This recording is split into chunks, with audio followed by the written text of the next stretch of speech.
singer, sends message to his beloved through the clouds. The invention of paper and printing and later newspaper were the first step towards the mass communication. But it was only through the telegraph invented by Samuel F.B. Morse in 1835 that message could be sent through long distance using a code. The next step was to send the message through human voice. Alexander Graham Bell in 1876 succeeded in using wires to send the human voice across long distance.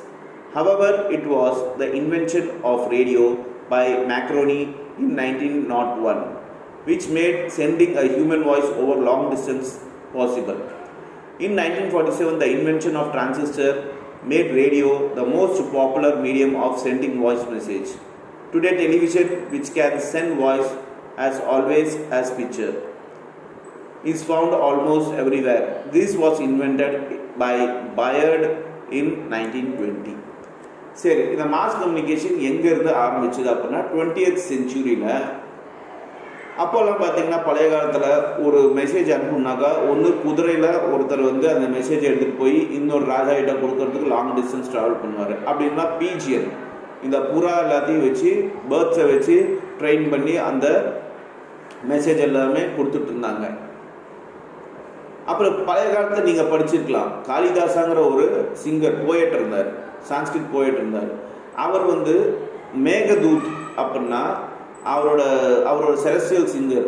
அவர் வந்து யக்ஷாங்கிற ஒருத்தவங்களுக்கு பார்த்தீங்கன்னாக்கா cloud மூலமாக மேகம் மூலமாகவே அவர் வந்து message pass பண்ணாருங்கிற மாதிரி புராணம் இருக்குது.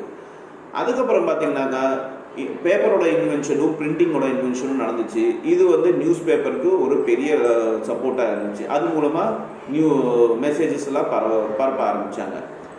So அப்புறமா எஃப்பி சாம்வேல், அதாவது சாம்வேல் எஃப்பி மோர்சேங்கிறவர் 1838 டெலகிராஃபை கண்டுபிடிச்சார். அது மூலமாக என்ன ஆச்சுனாக்கா லாங் டிஸ்டன்ஸுக்கு கூட கோடிங் மூலமாக மெசேஜை அனுப்ப முடிஞ்சுது.